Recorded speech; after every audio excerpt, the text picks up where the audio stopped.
El IPSAL es un instituto que se centra en los estudios de investigación básica y clínica para trasladarlo lo más pronto posible a los pacientes. Nos interesa mucho el transmitir a la sociedad lo que estamos haciendo, cómo lo hacemos y la utilidad que tiene para ellos.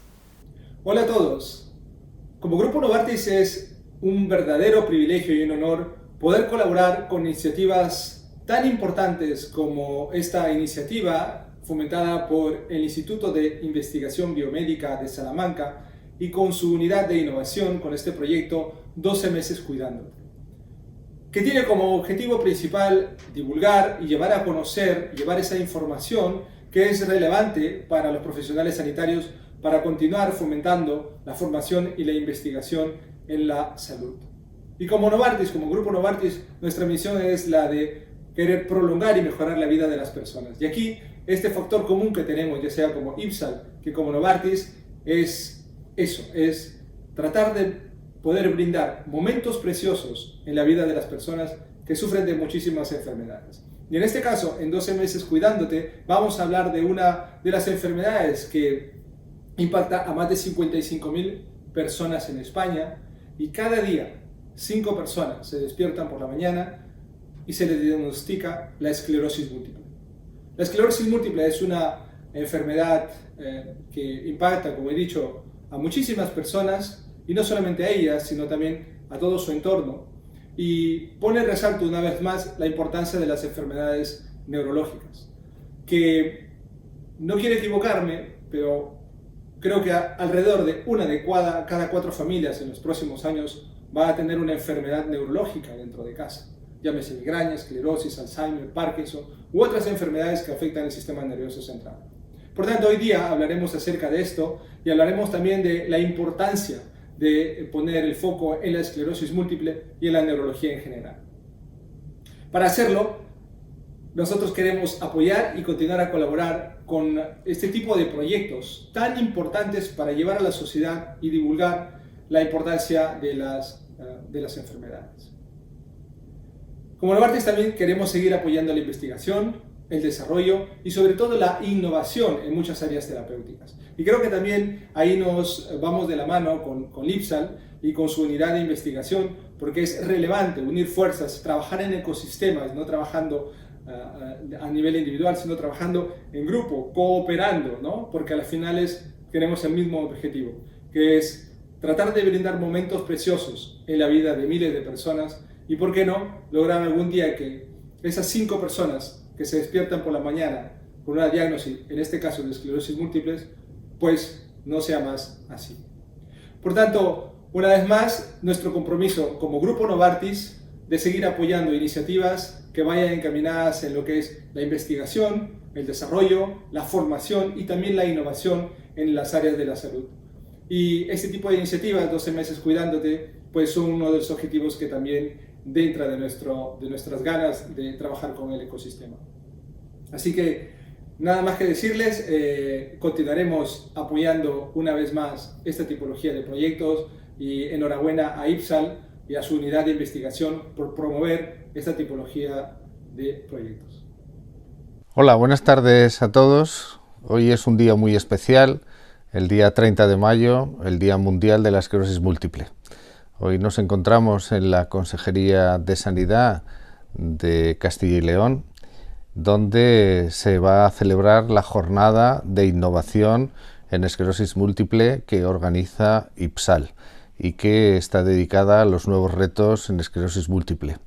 Esta jornada entra y forma parte del programa de divulgación 12 meses cuidándote. Quiero agradecer a los organizadores de esta jornada y también a los patrocinadores Sandoz y Novartis su colaboración y su apoyo. También, en nombre del consejero de Sanidad, don Alejandro Vázquez, quiero también transmitirles su agradecimiento y su colaboración permanente con todos los pacientes y los profesionales que se dedican a la esclerosis múltiple. Esta jornada va a tocar una serie de temas importantes, innovadores y que además ponen de manifiesto la importancia del abordaje multidisciplinar de la esclerosis múltiple. Es una jornada donde se va a hablar de la atención al paciente con esclerosis múltiple, a su seguimiento, a su control, y esto no solamente es importante de cara al paciente, sino también para compartir información y para compartir proyectos entre los profesionales. Es cierto que la esclerosis múltiple ha avanzado y avanzado en el tratamiento gracias a las terapias modificadoras de la enfermedad, pero no es menos cierto que sigue siendo una enfermedad de difícil diagnóstico, con síntomas heterogéneos y donde su evolución es una evolución crónica y que todos los tratamientos están dirigidos a una mejora de la calidad de vida y a una disminución de la discapacidad. Seguimos teniendo ese hándicap de no encontrar esa etiología, pero lo que sí que estamos todos de acuerdo es en que la atención del paciente tiene que ser una atención integral e integrada, donde la atención primaria también juegue un papel importante. Es cierto de que en este momento no tenemos un registro nacional de pacientes de esclerosis múltiple. Por lo tanto, tenemos unas cifras aproximadas en cuanto a la incidencia, que en la Comunidad Autónoma de Castilla y León se estima que hay una incidencia de aproximadamente unos 92 casos que se diagnostican al año. Los pacientes con esclerosis múltiple, el coste de la atención de los pacientes con esclerosis múltiple, si tomamos como referencia la Estrategia Nacional de Enfermedades Neurodegenerativas, puede establecerse que el coste anual de un paciente con esclerosis múltiple está en torno a los 33.500 euros, lo cual representa aproximadamente casi un 75% los costes directos. En cuanto al tratamiento, pues también se va a tocar en esta jornada aspectos de tratamiento. Lo más importante, no solamente que lo es los fármacos, y recientemente se puede disponer en la página web del Sistema de Salud de Castilla y León los datos sobre un nuevo fármaco, que es el Siponimod, que está colgado para que quien quiera pueda acceder a las indicaciones y aspectos relevantes de este fármaco. Por otro lado, lo más importante también reseñar no solamente lo que es los fármacos, sino el tratamiento no farmacológico. Y ese tratamiento no farmacológico es un tratamiento que tiene que estar basado en múltiples profesionales, rehabilitadores, psicólogos, etcétera. La Dirección General de la cual soy responsable es la Dirección General de Asistencia Sanitaria y tiene otro componente, que es el de humanización. Y realmente en Castilla y León existe el Plan Persona, que está basado en 5 pilares fundamentales: la comunicación, la atención al paciente, los profesionales, la participación y el entorno. Pues eso lo podríamos resumir en la importancia de la enfermería en el manejo y la atención al paciente con esclerosis múltiple. Las consultas de enfermería han sido y son un elemento clave para la información al paciente, para el asesoramiento al paciente y sus familiares y, por supuesto, también para prestar esos cuidados y proporcionar la información para que el paciente y la familia sean capaces de desarrollar los autocuidados. Vamos a seguir desde la Consejería de Sanidad y desde la Dirección General de Asistencia Sanitaria y Humanización potenciando la aplicación de la estrategia de la atención al paciente crónico en Castilla y León a los pacientes con esclerosis múltiple, a seguir renovando el material que está disponible para pacientes y familias en el aula de pacientes y, desde luego, algo muy importante para nosotros es recoger la experiencia del paciente a lo largo del proceso de atención en esclerosis múltiple. Y como ya se hizo con FACALEN, la Federación de Asociaciones de Castilla y León de Esclerosis Múltiple, en el año 2019, ese proyecto de paciente activo aplicado a la esclerosis múltiple. Realmente desde la Consejería de Sanidad y hacia el colectivo de pacientes con esclerosis múltiple seguimos apostando por esa potenciación, esa ayuda y esa colaboración. Y desde luego yo también quiero agradecer en el día de hoy a las personas que me acompañan en esta mesa inaugural. Muchísimas gracias y desde luego les deseo una feliz jornada, y también a todos aquellos que, no pudiendo estar presencialmente, nos van a ver a través de las redes sociales. Muchísimas gracias a todos, y yo les deseo que en las terceras jornadas, que sin duda se van a celebrar al año que viene, podamos incluir también dentro de estas ponencias que se van a dar la importancia de la salud digital en la atención al paciente con esclerosis múltiple, y también desde luego el recoger esos resultados en salud fruto no solamente de los tratamientos farmacológicos como de los no farmacológicos. Muchísimas gracias.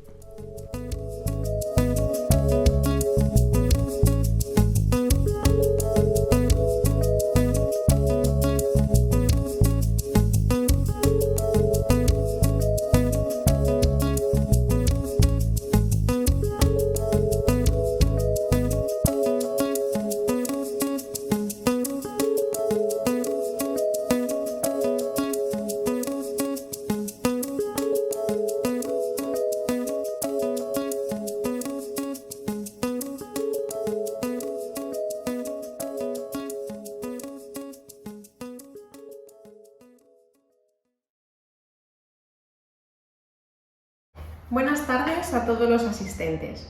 Bienvenidos a las jornadas sobre esclerosis múltiple en el contexto del programa 12 meses Cuidándote del IPSAL, y coincidiendo en un día tan especial para nosotros como es el Día Mundial de la Esclerosis Múltiple. En primer lugar, quiero pedir disculpas porque hemos tenido problemas logísticos que van a hacer que tengamos que emitir algunas de las charlas que inicialmente iban a ser presenciales de forma telemática. Quiero agradecer en primer lugar al IPSAL su iniciativa y disposición para organizar este tipo de eventos, que son muy importantes para nosotros. También agradecer a las autoridades por su soporte y apoyo, y a nuestros patrocinadores por hacerlo posible. Por supuesto, dar las gracias a los ponentes, mis compañeros, por su disposición desinteresada a participar, y evidentemente muchísimas gracias a todos los asistentes. Tenemos por delante 5 ponencias que son muy variadas en cuanto a temática y también demuestran la importancia del manejo multidisciplinar de esta patología. Tenemos neurólogos, personal de farmacia, enfermería, y también vamos a dar la voz a los pacientes a través de la directora de la Asociación Salmantina de Esclerosis Múltiple, ASDEM. Hemos pensado que dejaremos la discusión para el final, de manera que los últimos minutos de la jornada será para las dudas, preguntas y comentarios sobre las ponencias. Y sin más, voy a iniciar la primera charla, que tiene por título "Si podemos aspirar a NEDA en la esclerosis múltiple". El concepto NEDA es un concepto que ha surgido a raíz del importante aumento de tratamientos para la esclerosis múltiple. Estos son los tratamientos que están aprobados en España en la actualidad, que van desde los interferones que se aprobaron en la década de los 90 hasta los últimos fármacos aprobados muy recientemente, con varios fármacos en el horizonte cercano que están ya en las últimas fases previo a su comercialización. Porque lo cierto es que el tratamiento de la esclerosis múltiple ha supuesto una gran revolución en los últimos años, no solo por los fármacos disponibles, sino también por la manera de utilizarlos. De manera que a lo largo de estos años hemos ido escuchando diferentes conceptos como tratamiento precoz, ventana de oportunidad terapéutica, el concepto de fallo terapéutico o respuesta subóptima, tratamiento escalonado, líneas de tratamiento, el concepto de pirámide invertida, personalización del tratamiento, que es un poco a lo que se intenta tender actualmente, tratamiento en situaciones especiales que hace unos años eran impensables, como el embarazo o la edad avanzada, y los conceptos que vamos a tratar hoy de NEDA y MEDA. Y es que en los últimos años se tiende a hablar más de tratamientos modificadores de la enfermedad que de tratamientos inmunomoduladores, porque ya tenemos evidencias sólidas de que el manejo de nuevos fármacos en los últimos años tiene como consecuencia un retraso en la discapacidad. Por ejemplo, en este estudio puede verse cómo en función de la década de diagnóstico y de inicio del tratamiento, el porcentaje de pacientes que alcanzaban una EDSS de 6, que es una discapacidad moderada a grave, ha ido disminuyendo de manera sustancial en función de lo precoz que se administrara el tratamiento. ¿Y qué es el NEDA? Pues NEDA es un acrónimo que significa No Evidence Disease Activity. Se trata de un marcador combinado de eficacia que incluye parámetros de respuesta clínica y radiológica de los tratamientos, y surgió a raíz de la aparición de fármacos de alta eficacia. Es un marcador de detección precoz de fallo terapéutico o de respuesta subóptima y permitiría optimizar la ventana terapéutica para el cambio de un tratamiento a otro. Y un poco a raíz de empezar a utilizar estos marcadores, surgen dos corrientes en los neurólogos que manejan esclerosis múltiple. Por una parte tenemos aquellos neurólogos que abogan por una tolerancia cero a la actividad en la esclerosis múltiple, intentando aplicar el NEDA en la práctica clínica, y por otra parte pues neurólogos que piensan que debe tolerarse una mínima actividad de la enfermedad si ésta finalmente no tiene una repercusión pronóstica. NEDA surgió como una medida de eficacia en los ensayos clínicos. Habitualmente en los ensayos clínicos pivotales de los fármacos modificadores de la enfermedad, el marcador que se utiliza más frecuentemente como endpoint primario es la variación en la tasa anualizada de brotes.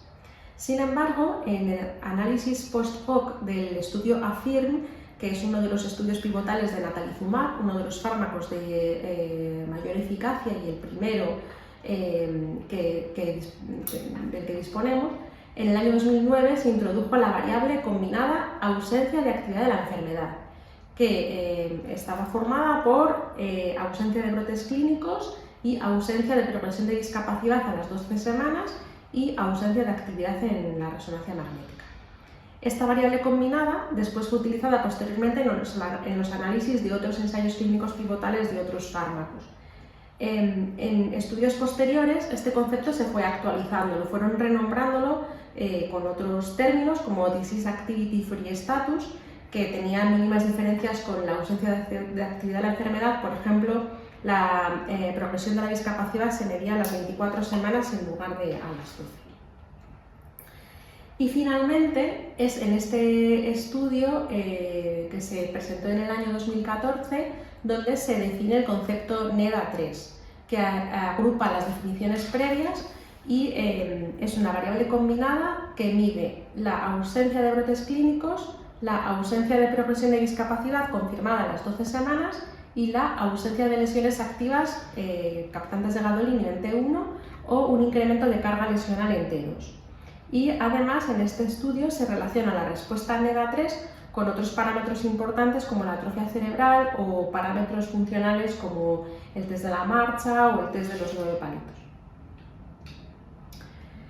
Luego, esta definición inicial fue incorporando variaciones y se fueron definiendo pues, otros tipos de NEDA. Tenemos el NEDA4, que sería el NEDA3 al que se suma la ausencia de incremento en la atrofia cerebral, el NEDA5, que sería el NEDA4 más ausencia de incremento en neurofilamentos, y se acuña también el concepto MEDA, que sería un poco el antagonismo del NEDA, que significaría Minimal Evidence of Disease Activity, es decir, que se admitiría una mínima evidencia de actividad de la enfermedad. Para las formas progresivas también se acuñó el concepto NEPAD, en no evidencia de progresión en test funcionales como el test de los 25 pasos o el test de los 9 agujeritos, los 9 palitos. NEDA ha sido un marcador en los ensayos clínicos pues ya utilizado ampliamente en los estudios pivotales posteriores a la FIRM, y prácticamente todos los fármacos tienen sus cifras de NEDA en ensayo clínico, que además son unos porcentajes que no son nada desdeñables porque entendemos que son pacientes que están libres por completo de actividad de la enfermedad.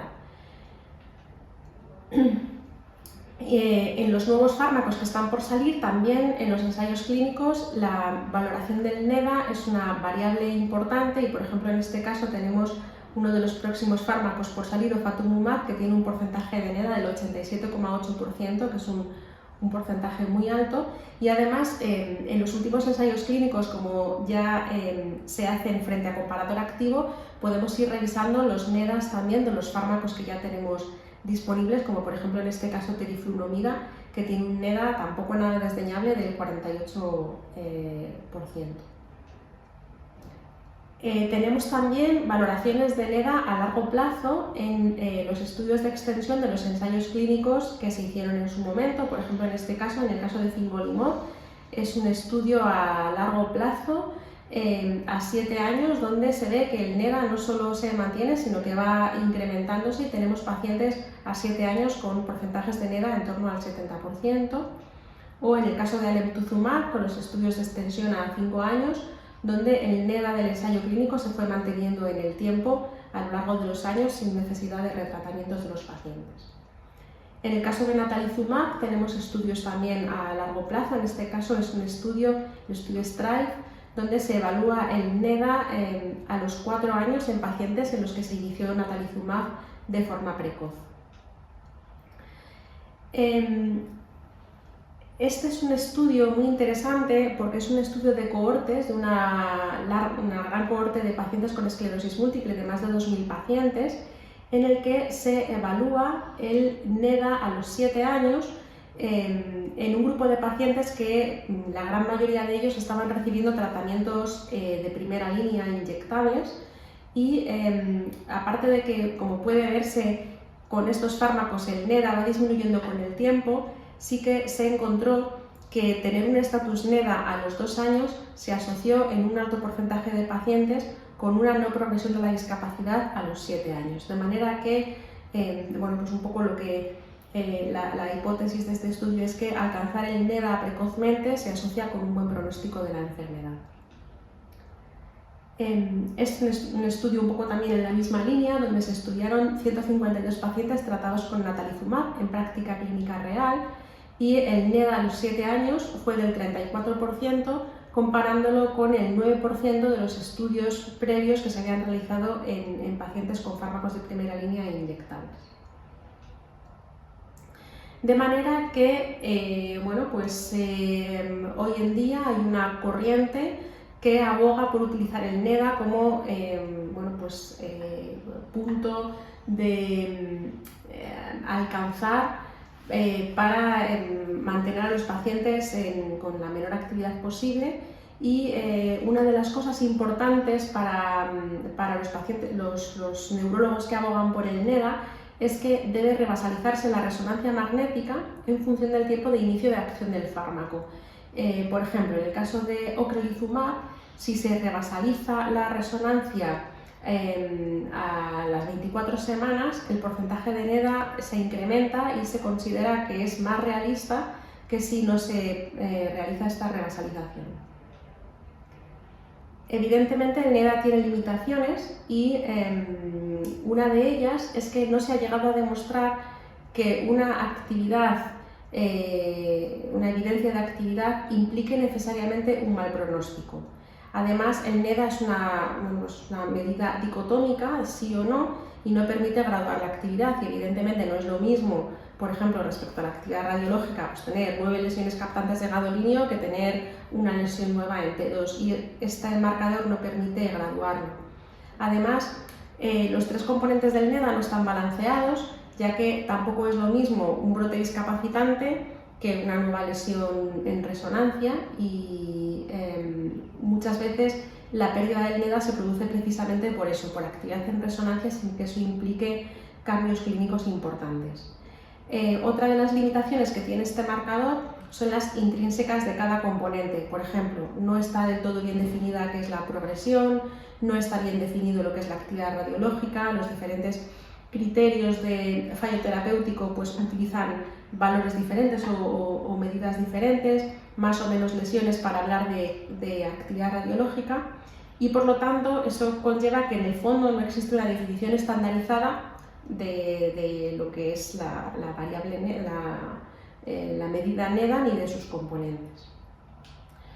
Como conclusión, NEDA, No Evidence Disease Activity, es una medida combinada de eficacia utilizada en ensayos clínicos y también en estudios de práctica clínica real para los fármacos modificadores de la enfermedad. Para muchos autores puede ser un objetivo realista a conseguir cuando se inicia un fármaco, aunque su aplicabilidad en la práctica clínica está en discusión, ya que puede ser un objetivo difícil de alcanzar incluso con fármacos de alta eficacia y especialmente en el largo plazo. Requeriría una mejor caracterización de sus componentes y rebasalizar las pruebas de imagen para evitar la sobreestimación de este parámetro. Y esto sería todo. Muchas gracias. Y a continuación vamos a escuchar la charla de Nieves Tellez, Consecuencias del deporte en un cerebro con esclerosis múltiple. Buenas tardes, soy Nieves Tellez, soy neuróloga del Hospital Clínico de Valladolid y hoy os voy a hablar sobre las consecuencias de la actividad física, del deporte vigoroso en cerebros con esclerosis múltiple.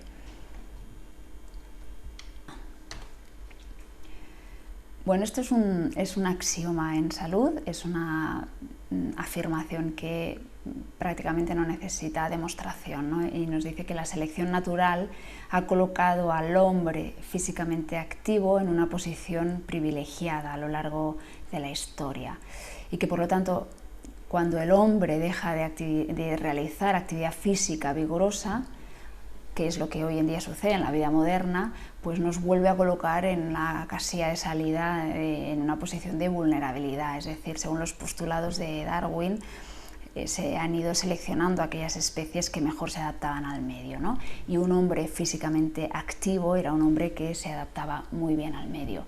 Cuando eso lo hemos perdido, pues por las condiciones de la vida moderna, hemos pasado de tener un cuerpo preparado para la actividad física y diseñado para la actividad física y nos hemos vuelto completamente pasivos. Este cambio nos vuelve a colocar en una posición de vulnerabilidad, de riesgo de extinción. A lo largo de la evolución, uno de los órganos que más se ha incrementado ha sido el cerebro, con un aumento del tamaño del 60% aproximado con respecto al índice de masa corporal. Y este incremento del tamaño cerebral evidentemente tiene una serie de consecuencias dentro del área cognitivo-conductual, ¿no? Una de las más inmediatas es que hemos sido capaces de ir adaptándonos al entorno y han sucedido cosas tan prácticas como que el hombre ha empezado a ser capaz de recorrer largas distancias para conseguir alimento, cosa que no podían hacer sus antecesores, como por ejemplo los chimpancés, ¿no? Que a lo mejor pues recorrían 100 metros, 200 metros para conseguir su alimento y ahí se quedaban, ¿no? El hombre, gracias a todo este desarrollo cerebral, pues aprendió que a lo mejor tenía que recorrer 15 kilómetros o 20 kilómetros para cazar y que además debían de organizarse en grupo, repartir tareas, posteriormente almacenar, guardar para futuros. Evidentemente esto ha sido a lo largo de una gran cantidad de años y hemos conseguido el desarrollo de cerebros y cuerpos muy eficientes porque al final lo que sucedía es que se realizaban grandes cantidades de ejercicio físico a lo largo del día, pero con un consumo de energía muy bajo porque la alimentación era realmente pobre. Y hoy en día, ¿qué está pasando? Pues justo lo contrario. De esta posición de grandes cantidades de actividad física hemos ido reduciéndola hasta lo que ocurre hoy en día en la vida moderna, de manera que hemos vuelto pues prácticamente a colocarnos como estaban, casi o vamos de camino a como estaban los chimpancés, con un descenso superior al 50% de la actividad física con respecto a lo que hacían pues los homínidos previos. Esto posiblemente este cambio nos esté colocando en una posición, como hemos dicho antes, de alta vulnerabilidad e incluso podríamos decir con un alto riesgo de extinguirnos si no somos capaces de darle la vuelta, ¿no? Y esto no lo digo yo, esto lo dicen publicaciones muy recientes, el New England, que demuestran que aquellas personas que son físicamente inactivas tienen un mayor riesgo de mortalidad, y que es cuando empezamos a realizar tareas de actividad física vigorosa en grandes cantidades cuando ese riesgo de mortalidad disminuye. De manera que hoy en día las recomendaciones se situarían en torno a 250-300 minutos de actividad física vigorosa a la semana para reducir de forma significativa la mortalidad. Eso vienen a ser aproximadamente unas 5 horas de actividad física vigorosa a la semana. La semana tiene en torno a 160-170 horas, tampoco es tanto. La historia natural del cerebro moderno es esta. Todos los componentes se incrementan durante los primeros años de la infancia, pero ya muy pronto empezamos a ver cómo se reduce todo. Se reduce la materia gris, la materia blanca, se incrementa la atrofia, y este símbolo amarillo, que más o menos viene a representar pues, la vida, la edad media de un adulto joven medio, pues si os fijáis, con edades relativamente jóvenes, pues ya tenemos un descenso importante de sustancia gris, un descenso importante de masa cortical, un descenso importante de sustancia blanca, y lo único que aumenta es la atrofia cerebral. Pero hay también buenas noticias, y es que esto es un principio neurobiológico que demuestra que los estados moleculares y celulares a nivel del sistema nervioso central son susceptibles de modificarse ante ambientes enriquecidos.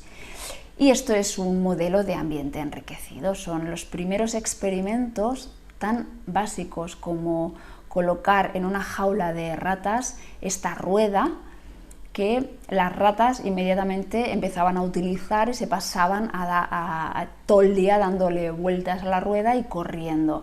Bueno, pues pronto se vio que aquellas ratas que realizaban actividad física vigorosa, porque se pasaban todo el día con la rueda, dale que te pego, pues esas ratas se volvían mucho más inteligentes con respecto a las ratas que estaban pasivas, que no hacían nada, de manera que eran ratas que demostraban habilidades, el desarrollo de habilidades y de capacidades para resolver enigmas, se adaptaban mucho mejor al ambiente con respecto a las ratas que estaban pasivas.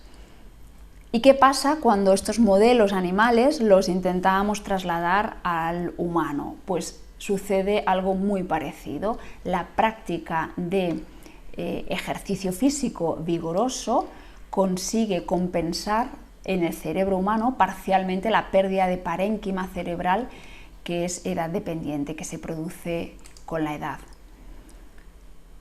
Dentro de los diferentes modelos de enfermedades neurológicas relacionadas con la atrofia, probablemente la demencia es el más extendido y es en el que más experimentación hay sobre los beneficios del deporte.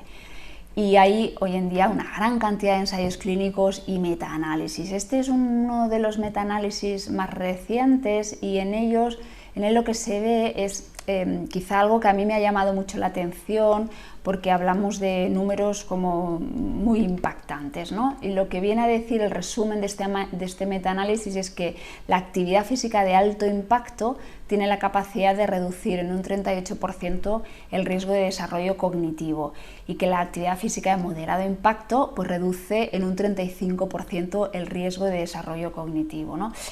Aquí podríamos hacer una diferencia entre alto impacto, moderado y bajo impacto, que es una de las maneras de clasificar la intensidad de la actividad física. Bajo impacto sería caminar, rodar tranquilamente en bicicleta, yoga, pilates. Bueno, son actividades que evidentemente tienen o aportan algún beneficio para la salud, pero no están englobadas dentro de las actividades físicas que realmente tienen un efecto sobre la materia que hoy en día nos ocupa, ¿no? El moderado impacto haría referencia a partidos de pádel intensos, pachangas de fútbol, patinar, bicicleta, pues por lo menos 1 o 2 horas seguida, y el alto impacto pues ya hace referencia a todas aquellas actividades que nos taquicardizan y que elevan nuestra frecuencia cardíaca de forma significativa. Pero esto que encontramos sobre la demencia, el beneficio del ejercicio físico sobre la demencia o sobre el deterioro cognitivo, también ocurre en otras enfermedades neurológicas como el Parkinson, en algunas psiquiátricas como la esquizofrenia, y también sabemos, hay evidencia que muestra que el ejercicio físico es beneficioso en pacientes con esclerosis múltiple. La esclerosis múltiple es hoy en día la principal causa de discapacidad de origen no traumático en personas jóvenes. España se sitúa en este cinturón geográfico con una alta prevalencia y una alta incidencia de casos. Y es una enfermedad neurológica que es responsable de una gran cantidad de síntomas, muchos de ellos muy relacionados con el área física, como la fuerza, la sensibilidad, la coordinación, trastornos de la aparición de espasticidad, trastornos de la visión, trastornos de los esfínteres y otros síntomas que son un poquito más subjetivos, pero muy limitantes, como es la fatiga, trastornos del ánimo, problemas con el sueño, deterioro cognitivo, dolor. Hoy en día sabemos, existe una gran carga de evidencia que muestra que la actividad física en pacientes con esclerosis múltiple es capaz de mejorar aspectos relacionados con la fuerza, con la coordinación, con la espasticidad, puede mejorar los esfínteres, puede mejorar la fatiga, el ánimo, el sueño, la cognición, por supuesto. O sea que hoy en día hay una gran cantidad de evidencia que nos demuestra que la actividad física en pacientes con esclerosis múltiple mejora muchos de los síntomas y no hay evidencia que muestre que es perjudicial, al revés. Y podríamos ser un poquito más exigentes y preguntarnos si, aparte de mejorar síntomas de la esclerosis múltiple, si el deporte puede prevenir la esclerosis múltiple. Bueno, pues la respuesta a día de hoy es que no tenemos ninguna evidencia que nos demuestre que el deporte pueda prevenir el desarrollo de esta enfermedad. Sin embargo, sí existe evidencia que nos demuestra que la práctica de actividad física vigorosa en la adolescencia o en los primeros años de la edad de los adultos jóvenes, de chavales entre 13 y 19 años, sí se ha relacionado con un menor riesgo de desarrollar la enfermedad en la edad adulta. Es decir, chavales con esta edad que durante esta franja de edad practicaban al menos 3 horas de actividad física vigorosa a la semana, reducían el riesgo de desarrollar una esclerosis múltiple en la edad adulta. ¿Y qué es lo que hace el deporte? ¿Por qué a través del deporte somos capaces de conseguir tantos beneficios? Pues el deporte tiene muchos efectos, pero simplificando podríamos hablar del deporte a nivel sistémico. Lo que ocurre es que en relación con esa contracción y relajación muscular se liberan una serie de sustancias.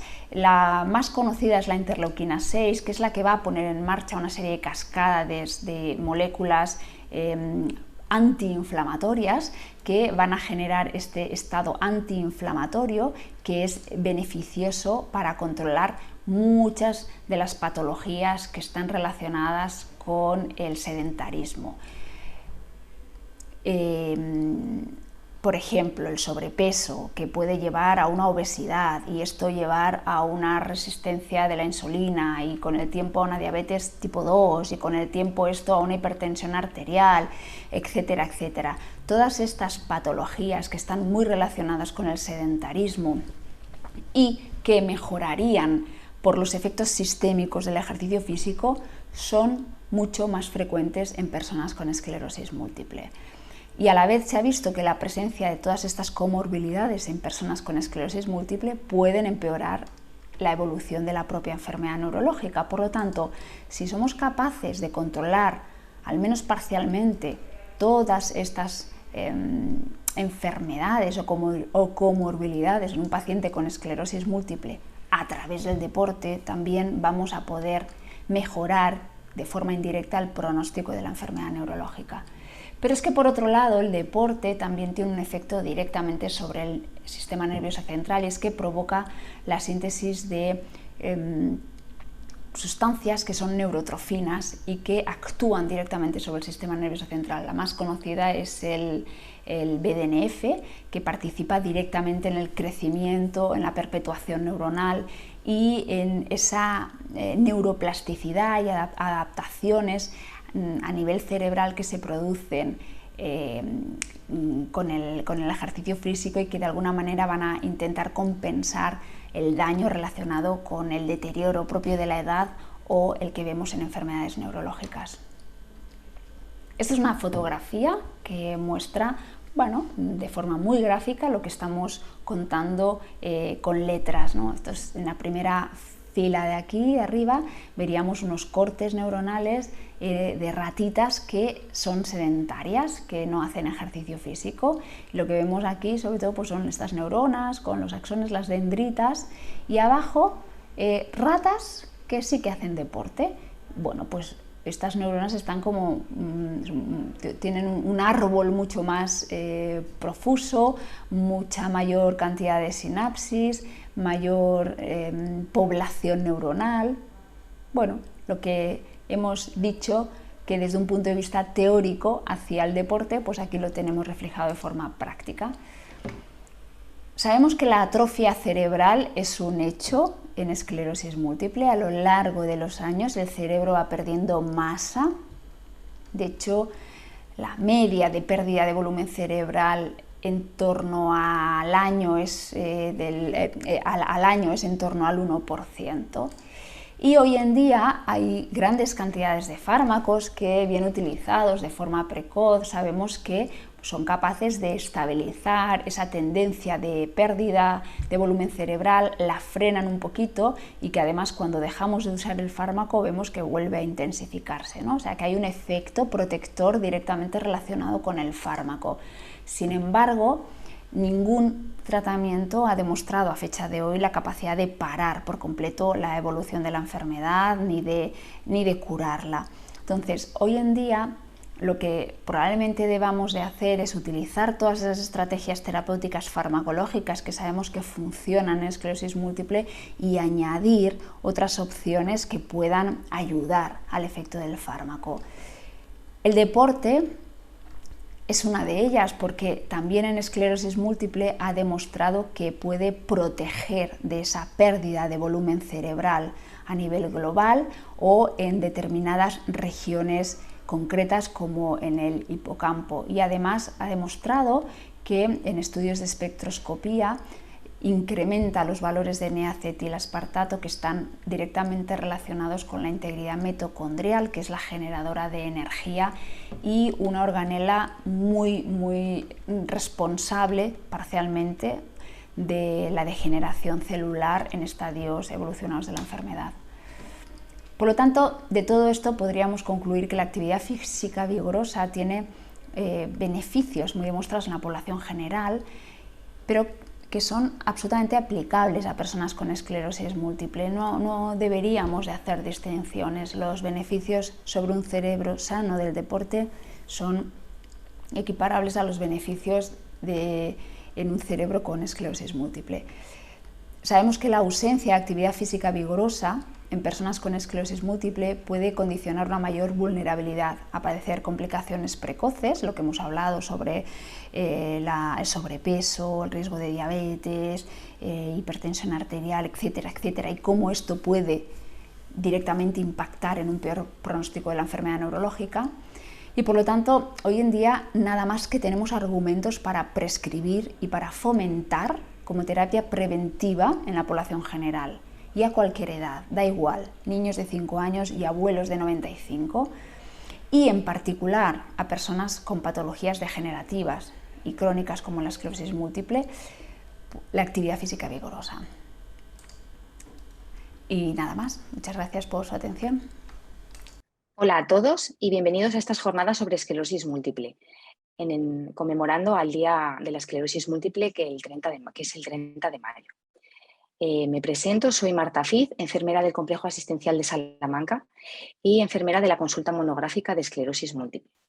Vamos a hablar sobre la adherencia al tratamiento en los pacientes con esclerosis múltiple y la importancia del papel que tiene la enfermería. A continuación os voy a compartir la pantalla para que podáis ver la presentación e irnos guiando a través de ella.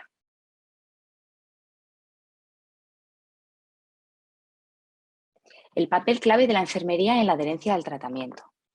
Dentro de una consulta de esclerosis múltiple, formada, o lo ideal sería que estuviera formada por un equipo multidisciplinar, el papel de la enfermera es clave en que estos pacientes hagan bien su tratamiento y tengan unos buenos hábitos de vida y ayudarles a que puedan cambiarlos si estos no son adecuados. Siempre, como os decía, dentro de ese papel multidisciplinar que tenemos en los equipos de esclerosis múltiple, en este caso contando con el neurólogo, el resto de especialistas que pudiera precisar el paciente en cada momento, en la farmacia del hospital y siempre apoyándonos en las asociaciones de pacientes o en cualquier otro grupo de ayuda que se dedique a estos pacientes y, por supuesto, contando con sus propias familias, que son los que le van a apoyar en su día a día. Nosotros como enfermeras vamos a ser su apoyo en este largo camino, su compañera, incluso su banco de respuestas ante los cientos de dudas que le puedan ir surgiendo tanto al principio como durante los demás semanas, meses o años de largo camino que les queda por recorrer.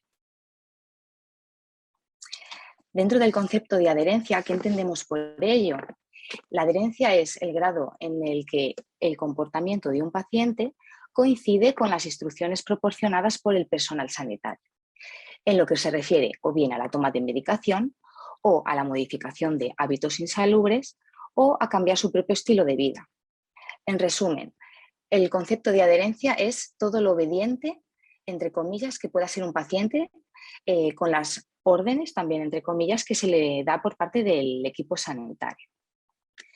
El equipo multidisciplinar, entre todos tenemos un único objetivo, que es el objetivo terapéutico marcado desde un principio del diagnóstico de nuestros pacientes. Y este objetivo terapéutico es que el paciente inicie un tratamiento precoz, muy importante en la fase inicial, y el que el paciente entienda que esto es importante y tiene que ser así, todo para que el paciente pueda llevar una vida sin discapacidad durante el mayor tiempo posible o retrasar la misma, y el tratamiento de esos síntomas que llamamos invisibles que pueden ir apareciendo a lo largo de la enfermedad. Cuando un paciente no es adherente, ¿qué consecuencias puede llevar esa falta de adherencia, ¿no?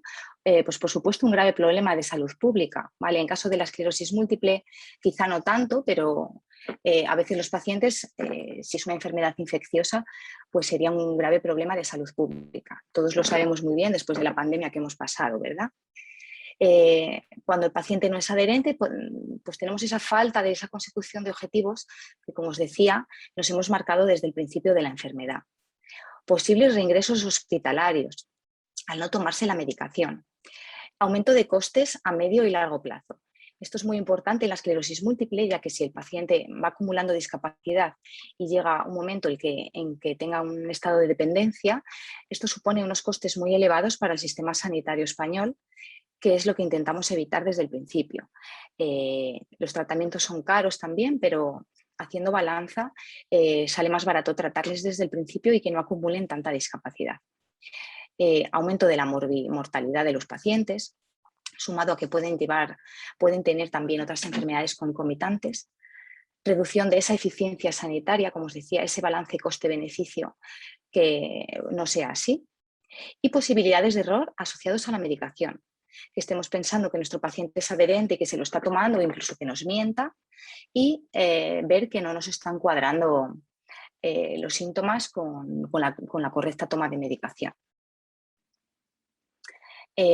Podríamos decir que con certeza que un 50% de los pacientes españoles polimedicados y con patologías crónicas no tiene una buena adherencia terapéutica. Sin embargo, sí que podemos decir que los pacientes con esclerosis múltiple son pacientes muy adherentes, son pacientes obedientes. Según un estudio de 2010 sobre adherencia al tratamiento en los 2 primeros años de diagnóstico, estos fueron pacientes jóvenes, decir que los 4 fármacos que os pongo ahí como ejemplo tienen todas las mismas características, son fármacos de primera línea que se ponen al inicio del tratamiento. Tampoco había mucho más en el año 2010, ahora tenemos ya 13 fármacos disponibles más los que están por venir, y todos ellos como en lo que más se parecen es que se administran por vía parenteral, ¿vale? Son pinchados autoadministrados en su domicilio. hubo una tasa media de adherencia de un 85,4%, que es una tasa muy alta, y dentro de los 4 que os pongo, Abonex tuvo un 96,4%. Este fármaco, de los 4, es el más cómodo de autoadministrar, ya que se pone una vez a la semana, y el resto se ponen o diario o cada 2 días, con lo cual la comodidad de los fármacos también influye en que el paciente sea adherente a los mismos. ¿Qué factores pueden estar relacionados con esa falta de adherencia? Bueno, pues los factores relacionados con el paciente, ¿no? Pues la edad. Se sabe que cuanto más mayor es un paciente, es más adherente. El sexo. Las mujeres son más adherentes que los hombres. Esto puede explicar lo de como sabéis, la proporción de esclerosis múltiple es como 3:1 mujeres-hombres, y por eso a lo mejor son tan obedientes y tan adherentes. El nivel de educación. Cuanto mayor nivel de educación, más entienden el fármaco y más fácil será esa adherencia. La situación laboral, ¿vale? No es lo mismo pues, estar en el paro o no trabajar o estar jubilado que tener una vida activa, con muchas cosas que hacer al día, que no nos dé tiempo y se nos olvide tomar la medicación. Factores relacionados con la patología, pues puede ser, por ejemplo, que en este caso, pues patología crónica. Al final van pasando los años, el paciente se va habituando mucho, se va aburriendo y, bueno, hay olvidos, incluso se aburren de ponerse la medicación. Esa ausencia de síntomas, como el paciente no nota nada y ni ve que empeora ni ve que mejora, pues puede decir no me hace falta el fármaco y dejárselo de poner o dejárselo de tomar. El tiempo de evolución de enfermedad, como os decía, no es lo mismo al principio que cuando el paciente lleva 20 años diagnosticado. El aceptar la enfermedad desde el principio. No es lo mismo los pacientes que se quedan en las primeras fases del duelo y no asumen su enfermedad, es muy complicado que luego sean adherentes, ya que si no entienden la enfermedad y en qué consiste, tampoco van a entender qué función tiene el fármaco. Las costumbres del paciente, que lo incluyan en un hábito y en una rutina para que no se les olvide. Las expectativas de curación que pueda esperar el paciente. Vale. A veces los fármacos de la esclerosis múltiple no son curativos y el paciente acaba creyendo que sí, pero no es así, ¿no? La cura no existe a día de hoy, pero sí que existen para poder, como os decía, atrasar la tasa de brotes del paciente. Entonces, como no cumplen sus expectativas de curación, pues el paciente ante esa desesperanza suelen haber bastantes abandonos de medicación. Los factores relacionados con el tratamiento, ya os he contado alguno, pues bueno, que el fármaco sea complejo de poner, que les dé miedo pincharse, reacciones adversas. Muchos fármacos de primera línea, que son los interferones, pues producen un síndrome gripal, que el paciente se encuentra mal, tiene fiebre y a veces se cansan de esta situación. Tienen que ir a trabajar con dolor de músculos, con cefalea y a veces pues, hay tasa de abandonos también alta. Confiar en que sean efectivos y, como os decía, que el paciente lo meta en su rutina diaria. Y otros factores relacionados quizá con el equipo asistencial pudieran ser esa falta de accesibilidad al equipo médico, que el paciente le pase algo o tenga un problema y no pueda acceder a su equipo médico o al hospital, contraindicaciones entre diferentes profesionales, que al paciente o bien pida una segunda opinión médica y no coincida con su neurólogo en los conceptos o en lo que le han explicado.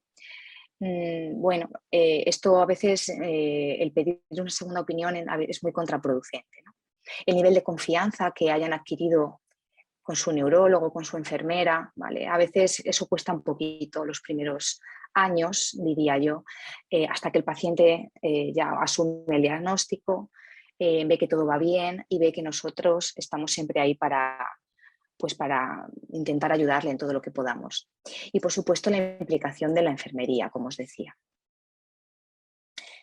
Nosotros como enfermeras, ¿qué papel tenemos, ¿no? Para que este paciente pueda hacer una mejor toma de medicación y sea adherente para que puedan ser eficaces y eficientes para el resto del curso de la enfermedad, ¿vale? Pues como os decía, Siempre apoyar al paciente y no cargar sobre él toda esa responsabilidad de la toma de medicación.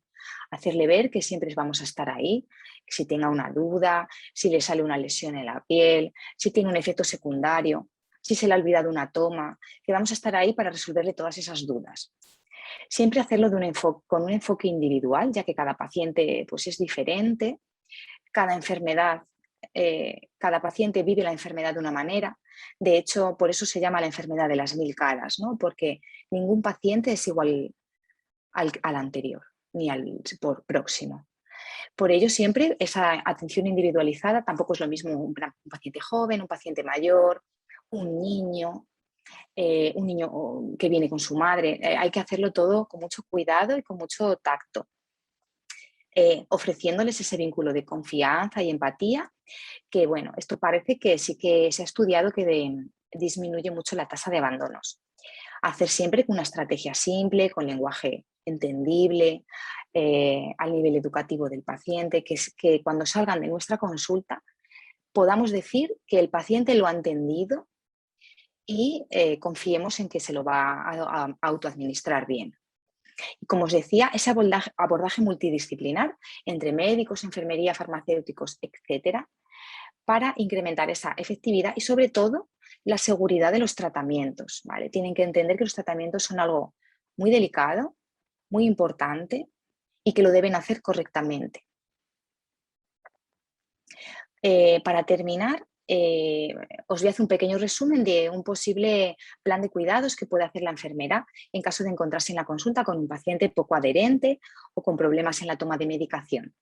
¿Vale? Podríamos utilizar los diagnósticos dentro de la taxonomía de Nanda, como conoceréis todas, esa gestión ineficaz de la propia salud e incumplimiento.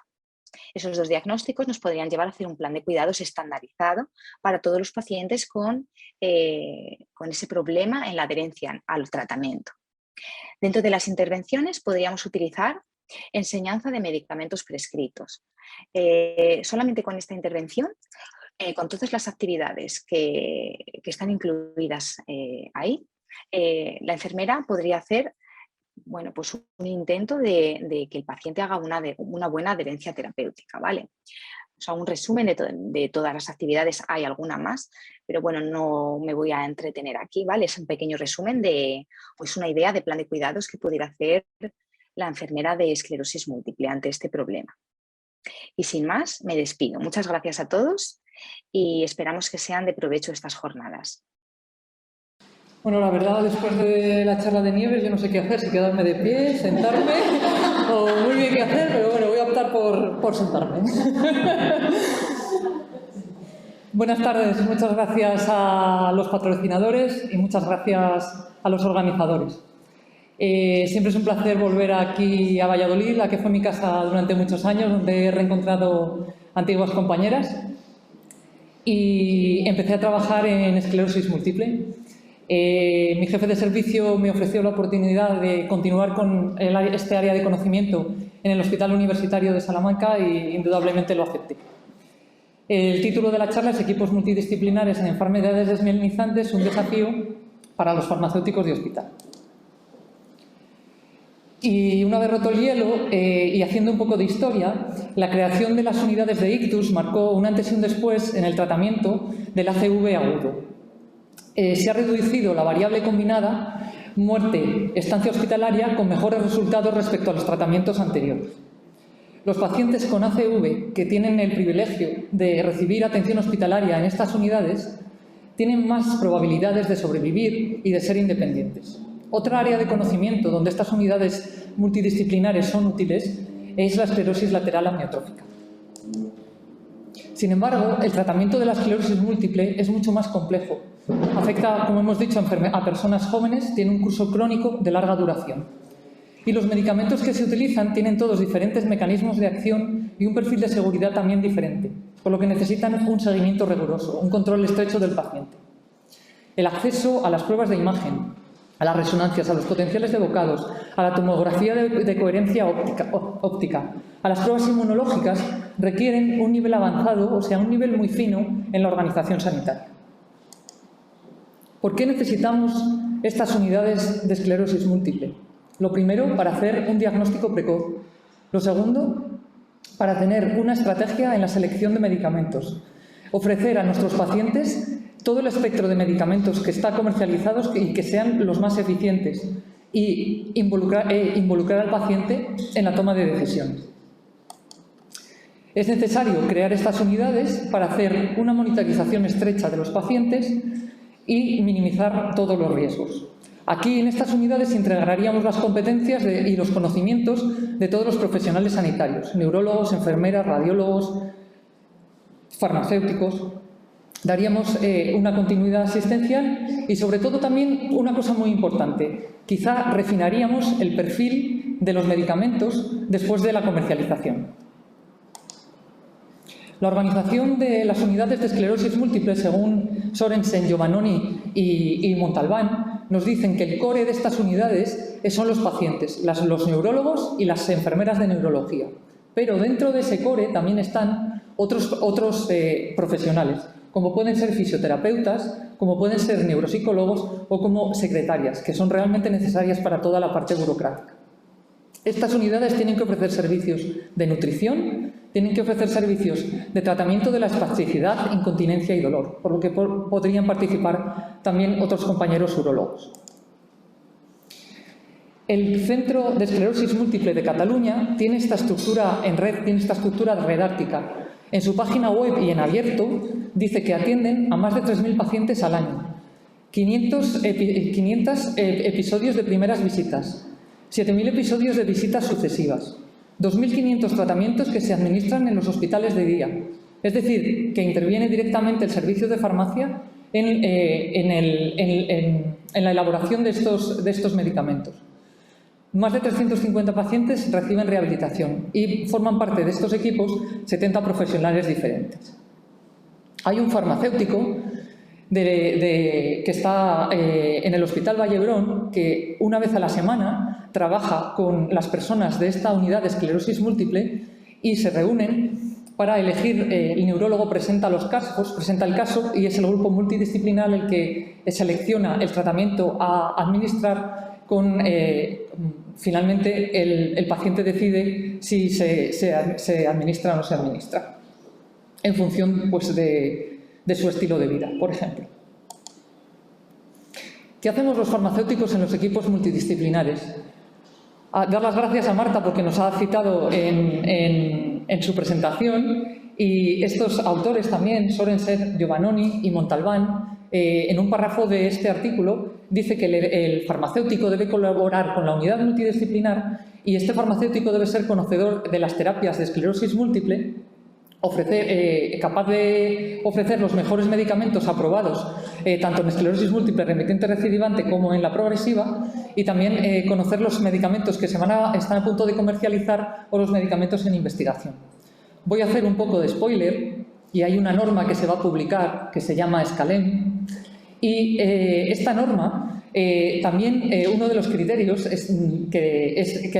son unos estándares de calidad de las unidades de atención al paciente con esclerosis múltiple. La unidad esta de esclerosis múltiple debe estructurarse en torno a un equipo multidisciplinar. ¿Y qué se entiende por un equipo multidisciplinar? Aquel en que se establecen mecanismos de comunicación y de colaboración entre todos los profesionales. Y otra vez nos citan también de nuevo a los farmacéuticos. El objetivo final es el mismo, mejorar la calidad de vida del paciente y dar a los pacientes los medicamentos más eficientes. Otra guía de atención farmacéutica en esclerosis múltiple, publicada por la Sociedad Española de Farmacia Hospitalaria, hace también unas recomendaciones para la integración de los farmacéuticos en los hospitales, en los equipos asistenciales. Toma como base un modelo de mejora continua con una serie de niveles, el básico, el intermedio y el avanzado. Por poner un ejemplo. Un ejemplo en seleccionar medicamentos. El nivel avanzado sería participar en esas sesiones clínicas con el resto de los profesionales para tomar decisiones. Por ejemplo, En otra parte del ámbito asistencial, cuando los pacientes inician tratamiento, los farmacéuticos lo que hacemos en una visita de inicio es validar el tratamiento prescrito con el médico, ver las comorbilidades o las precauciones que podría tener ese paciente, informarle tanto oral como con un formato escrito, y ese sería el nivel básico de una consulta externa de un servicio de farmacia. ¿Cuál sería el nivel medio? El nivel medio sería estratificar a ese paciente, es decir, qué atención le damos y con qué frecuencia. Igual hay pacientes que necesitan visitar al farmacéutico 3-4 veces al año y no es necesario que estén cada mes yendo a las farmacias de los hospitales, y otros pacientes igual hay que visitarles más y tienen que visitar más los servicios de farmacia. Y también, como nivel avanzado, podría ser que los farmacéuticos escribiéramos en la historia clínica electrónica como un soporte para poder comunicarnos con el resto del equipo asistencial. Y en resumen, la creación de las unidades de ictus cambió el tratamiento de la CV, se ha copiado un poco estos inicios de los equipos multidisciplinares en una enfermedad mucho más compleja y que requiere un nivel mucho más fino y avanzado en nuestras organizaciones sanitarias, que hay experiencias de otras comunidades autónomas donde el farmacéutico forma parte de estos equipos. Hay un artículo publicado por Sorensen, Giovannoni y Montalbán donde el farmacéutico colabora con esas unidades, lo que es un reto para nosotros, porque nos obligaría a estar muy actualizados y ser expertos en esta enfermedad. Y luego están publicadas ya recomendaciones de cómo se integrarían los farmacéuticos en estas unidades. Muchas gracias.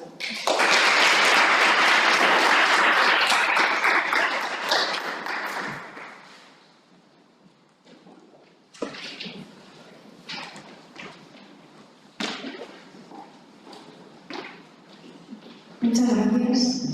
Para finalizar, damos la voz a los pacientes, pues de la mano de Leticia Pedraz, que es la directora de ASDEM, la Asociación Salmantina de Esclerosis Múltiple.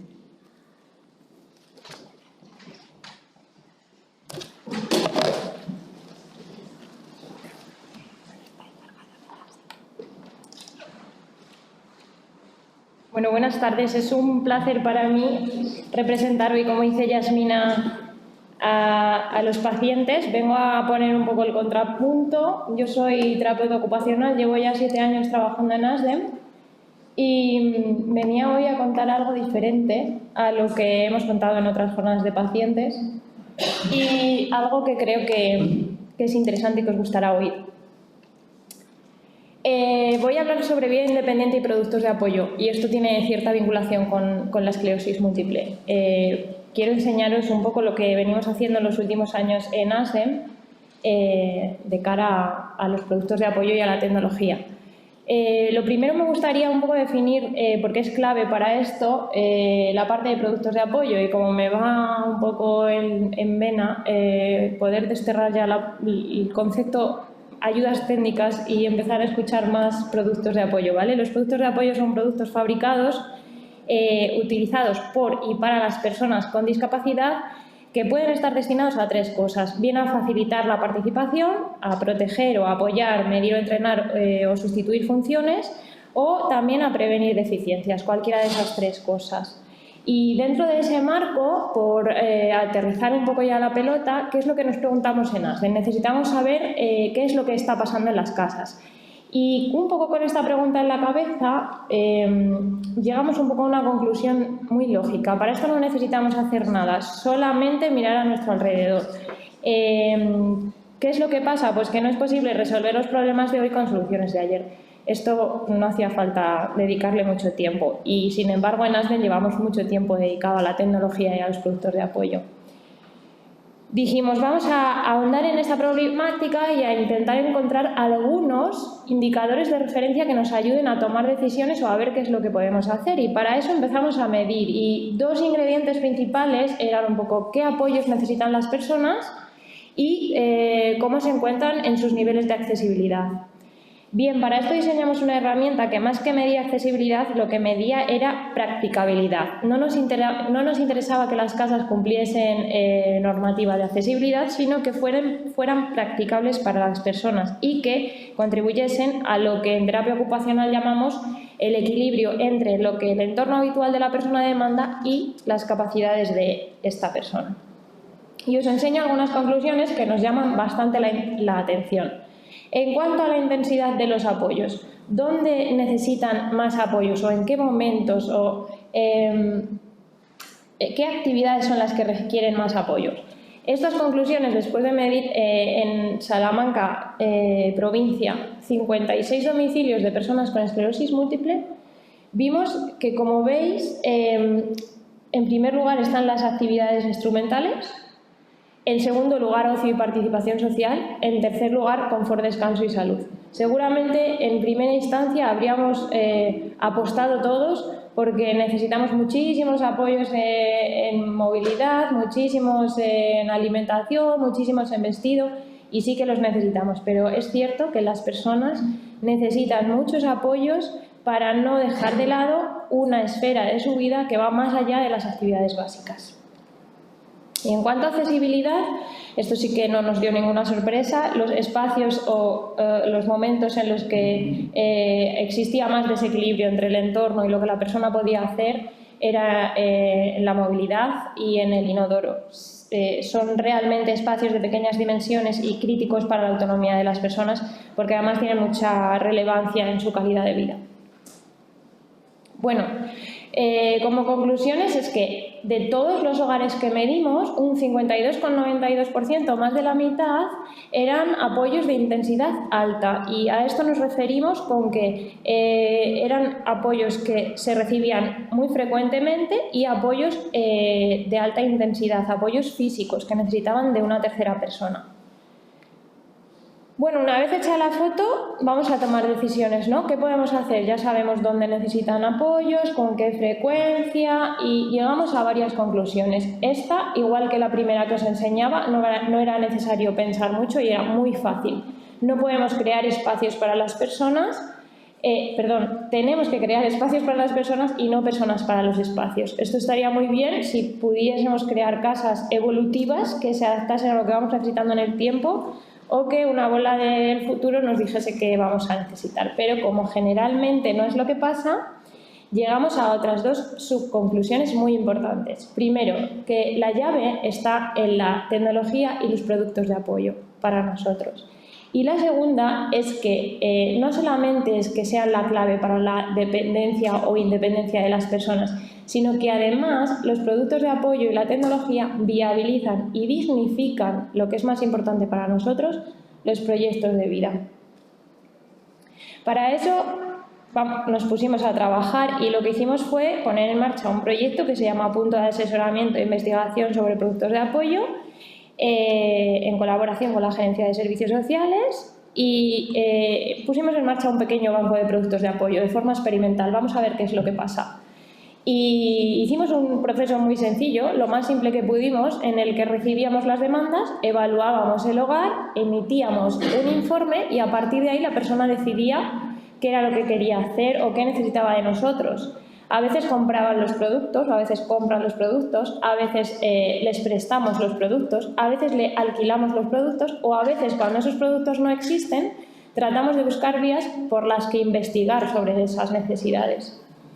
Nos dimos cuenta también de que una idea clave pasaba por el alquiler. El alquiler nos da eficiencia. Hablamos de productos que en general son caros, que no se llegan a amortizar porque tienen periodos de vida útil muy largos, y redistribuir el impacto económico de compra entre varios usuarios nos aumentaba exponencialmente la eficiencia. Y así hicimos un estudio sobre cuánto cuesta alquilar en el mercado. El mercado de ortopedia ya está alquilando. No es que no hemos inventado la panacea, no hemos hecho nada nuevo, pero sí que es verdad que los precios de alquiler son realmente altos. Para que os deis cuenta, esta sería un poco una referencia de cuál es el precio de alquiler al que alquilamos nosotros y cuál es el precio de alquiler de las ortopedias. Las camas articuladas se amortizan en ortopedia en torno a los 7 o 8 meses y tienen una vida útil de en torno a 10 años, para que os hagáis un poco la cuenta. Nuestro criterio siempre ha sido el de no tener lucro, simplemente el de generar unos inputs que nos permitan seguir adquiriendo productos de apoyo para seguir prestándolos a personas. Estos son los principales productos que se suelen demandar: sillas de ruedas manuales, eléctricas, grúas, camas articuladas, scooter, escalamóvil, salvaescaleras. Bueno, otra idea clave, que es la tercera, era que la innovación y el diseño era fundamental. Muchos productos no resuelven las necesidades de las personas y muchos son los mismos productos que estaban en la ortopedia hace 15, 20 años con colores y diseños diferentes. Bien, ¿qué podíamos hacer nosotros? Bueno, pues yo como terapeuta ocupacional creativa podía ponerme con férulas de termoplástico, podía ponerme a hacer productos a bajo coste. La impresión 3D ahora está súper en auge, pero la verdad es que tenía un pequeñito radio de impacto con esto. Pero sin embargo nos dimos cuenta en diferentes ecosistemas de que las entidades tenemos que empujar como agente de enlace entre diferentes usuarios o personas que están implicados en procesos de creación y de innovación. Véanse institutos tecnológicos, startups y todas estas cosas tan modernas que hay ahora. Entonces nos pusimos un poco a buscar bibliografía y encontramos algo muy interesante para nosotros que se llama Diseño centrado en el usuario, DCU. De esto ya hablaban en el 1985, o sea que tampoco es que vayamos inventando nada, ya veis que vamos un poco a remolque de muchas cosas. Y aquí ya en el 85 John Gall y Clayton Lewis explicaban cuáles debían de ser los principios para diseñar cosas nuevas. Y hablaban de 3 conceptos claves. Uno era que había que involucrar al usuario final en el desarrollo, otro era que había que medir constantemente cuál era el impacto de lo que se desarrollaba, y por último es que debía de tratarse de un diseño muy interactivo donde se reelaborasen prototipos basados en la experiencia. Y un poco con toda esta idea diseñamos un poco estas 6 fases que veis ahí: búsqueda y exploración, definición estratégica, diseño de concepto, de detalle, prototipado y ya el culmen, que sería la producción y comercialización, a la que por supuesto no hemos llegado todavía. En esta parte tratamos de implicar a las personas de forma seriada y con mucha fiabilidad en el proceso de desarrollo. Este papel es hipervalorado por los desarrolladores e investigadores porque no están acostumbrados a tener un retorno directo del usuario final. Definimos los roles de los usuarios dentro del proceso de investigación y de desarrollo. Cada uno elige y trabajamos con lo que nosotros llamamos grupos de expertos por experiencia. Y ahí implicamos a profesionales que están vinculados con la discapacidad, a personas, usuarios finales, pero también a agentes como las familias o cuidadores principales que tienen una voz súper importante y una visión principal y clave en cómo se deben desarrollar ese tipo de productos.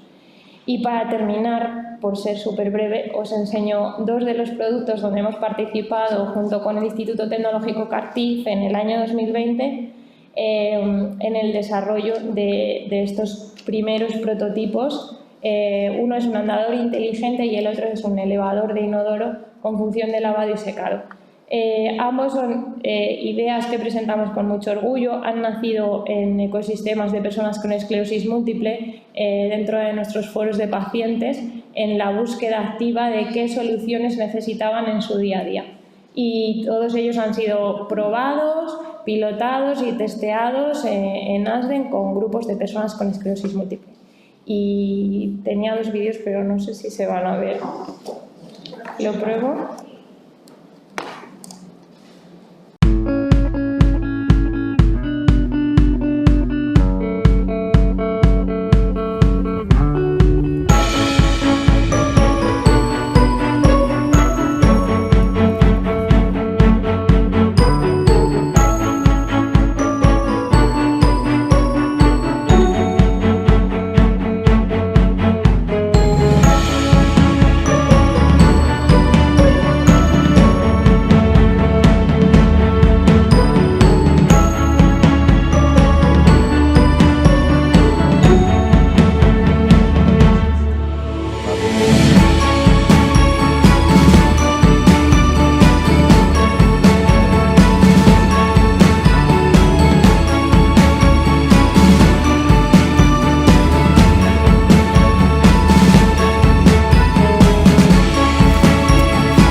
Bueno, ya yo creo que nos voy a poner ya el otro. Muchas gracias a todos. Estáis invitados a venir a ver andadores o lo que queráis a ASDEM, ¿vale?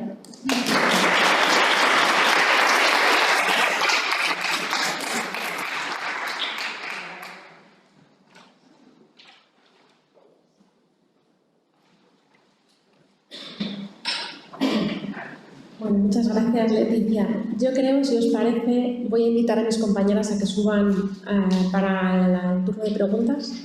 ¿Os parece?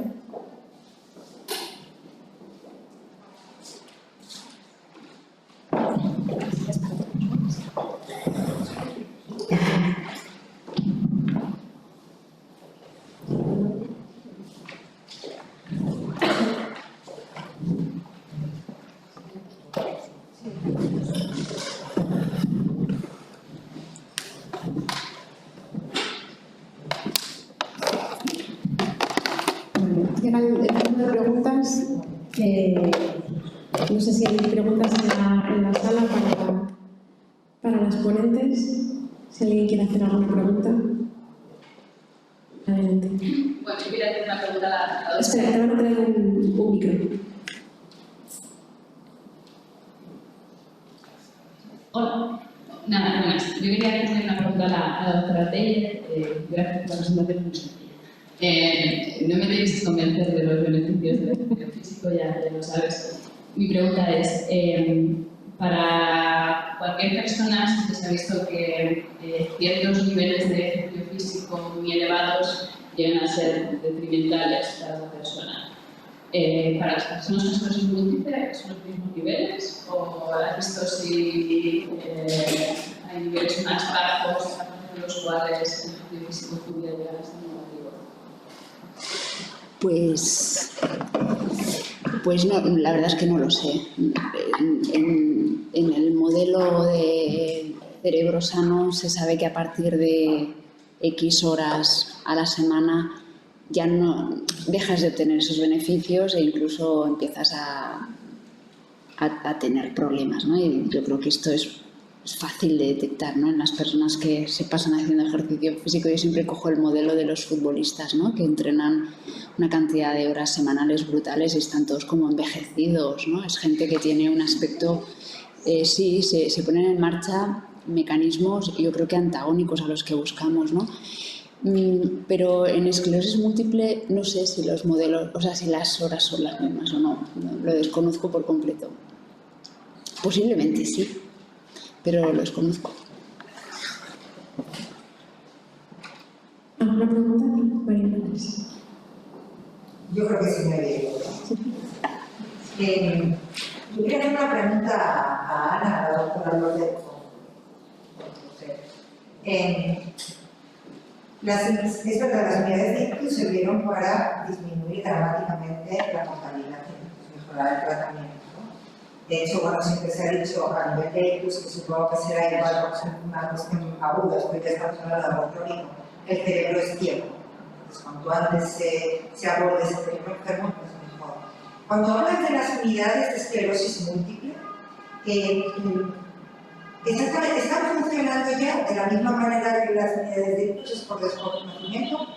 ¿O lo que estamos intentando es implementar esas unidades de esclerosis múltiple, que es lo que hay? ¿Es así? Sí, yo creo que sí que hay una colaboración muy clara con la enfermería de neurología y con los neurólogos y el servicio de farmacia, porque sí que estamos en contacto. Desde la selección de los medicamentos hasta la atención a los pacientes con esclerosis múltiple. Lo que pasa que en Castilla y León no hay ninguna, creo, que no hay ninguna unidad de esta forma configurada como el CENCAT. O sea, sí que el artículo es pues ir a máximos y esa unidad de esclerosis múltiple es una unidad especial.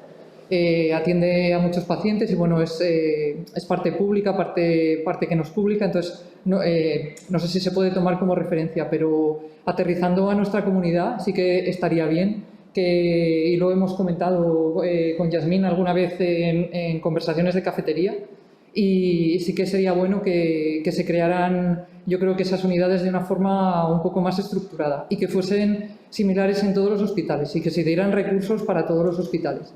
Porque lo que no puede ser es que hagamos estas unidades, estos núcleos, de una manera que sea pues por buena voluntad o por poner más trabajo. No, yo creo que eso tendría que partir desde los servicios centrales, o sea, es eso. Y sí que hay farmacéuticos, yo soy la coordinadora de un grupo español de atención farmacéutica a pacientes con esclerosis múltiple de la Sociedad Española de Farmacia Hospitalaria, que es un grupo coordinador y vamos pasando por el cargo de coordinador los miembros del grupo y entra gente nueva, o sea que es algo que se renueva mucho para que haya más proyectos y todo esto.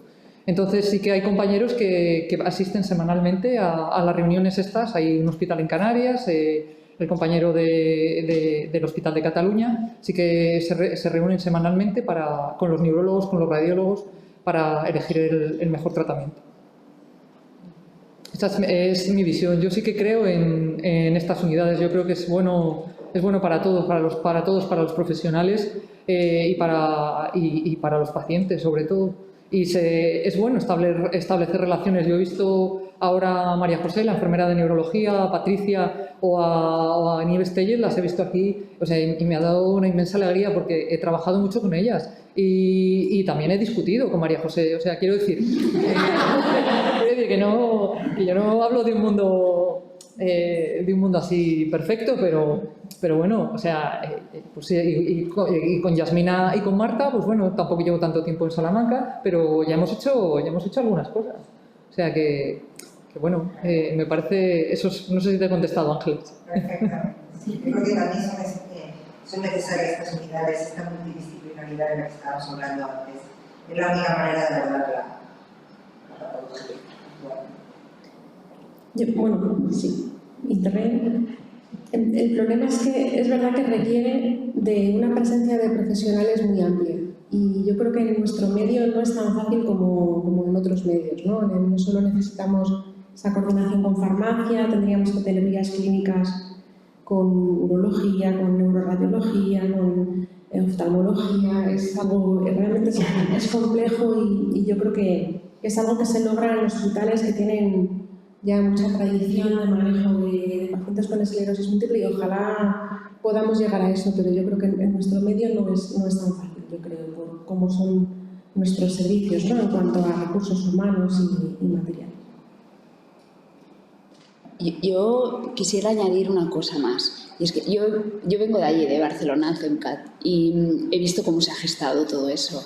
Y eso no nace un día de repente, pues porque hay 70 profesionales, ¿no? Esto nace un día con una persona que se pone y que enamora a otra y se ponen los dos y luego 3 y luego 4 y al cabo de los 10 años han conseguido diseñar unos protocolos con un radiólogo y que hablan el mismo idioma y al cabo de los 15 años pues han establecido buenas relaciones con la Asociación de Esclerosis Múltiple. Es decir, no es necesario tener una infraestructura completa para arrancar a andar. Es necesario tener unos pilares muy claros, un personal muy bien formado y unos objetivos comunes, ¿no? Pero no es necesario tener todo eso, que es fantástico, para trabajar muy bien. O sea, si lo tenemos, genial, pero se puede arrancar, se puede empezar a trabajar muy bien, con mucho rigor, con lo que tenemos bien organizado, que es lo que nos falta ahora, ¿no? Tenemos mucha gente con muchos conocimientos, con mucha experiencia, pero creo que podríamos organizarlo mejor, ¿no? Estamos condensando quien pueda. La sobrecarga asistencial que tenemos. Entonces, al final, es verdad que este tipo de coordinaciones de una fase para reunirnos nosotros, los 3. Pero todo el mundo tiene sobrecarga asistencial. O sea, la sobrecarga asistencial está en todos los sitios, ¿eh? Tú vas allí, trabajan, no hay nadie que se vaya de su casa antes de las 6, ¿no? Esto es así. No hay misterios, ¿eh? No hay trucos. Se trata de, bueno, tener un objetivo muy claro a corto, a medio y a largo plazo y gente que lo comparta y que hable el mismo idioma. Y además se puede aprovechar toda esta organización que se ha hecho en un sitio determinado, se puede exportar y adaptarlo a lo que se tenga en cada sitio. O sea, que no se está inventando nada nuevo. No hace falta, yo también quiero llegar desde arriba, o sea, mi caso es tener un pilar para poder subir y poder ascender, pero por lo menos poner un gen.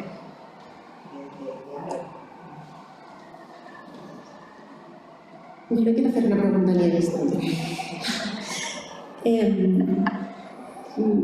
Quería preguntarte si tú crees que si tu charla llegara a los pacientes de una manera pues, mediática, como ha llegado el Epstein-Barr, como llegan a veces algunas noticias, ¿tú crees que tendría el mismo impacto? Es decir, es que yo tengo la percepción, por ejemplo, ¿no? Con todas las evidencias que hay sobre el tabaquismo, ¿no? Sobre el empeoramiento del pronóstico, etc. Si aún así no consigo, o no parece que no terminamos de enganchar a los pacientes, ¿tú crees que con el ejercicio físico podría pasar algo parecido? O que si fuera algo que salieran los medios, que se machacara, que verdaderamente ellos pudieran ver los beneficios, podríamos conseguir algo. Yo creo que aquí hay varios puntos fundamentales. El primero es que nosotros mismos nos convenzamos, los profesionales. Esto que hemos contado en esclerosis múltiple es absolutamente aplicable, por ejemplo, para el paciente con cáncer. Y a mí me sigue llamando la atención que hoy en día los oncólogos ponen las quimios y mandan al paciente a su casa. Y desde el minuto 1 tendrían que estar mandando al paciente a hacer un ejercicio súper activo y súper vigoroso, y esto no se hace. Lo mismo con la diabetes, lo mismo en los colegios con chavales sanos, ¿no? Entonces, nosotros mismos no nos hemos creído el mensaje. Entonces, casi antes de empezar culpabilizando, responsabilizando a los pacientes, deberíamos de ser nosotros mismos. Si todavía hay traumatólogos que le dicen al paciente que como tienes un problema de rodilla no hagas deporte. Esto hoy en día nos ocurre, ¿no? Entonces, el primer paso somos nosotros.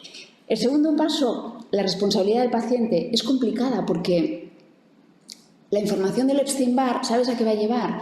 A que en 2 días salga una vacuna que vacune a toda esa gente, reduzca el riesgo de Epstein-Barr, con lo cual el paciente no tiene que hacer nada más.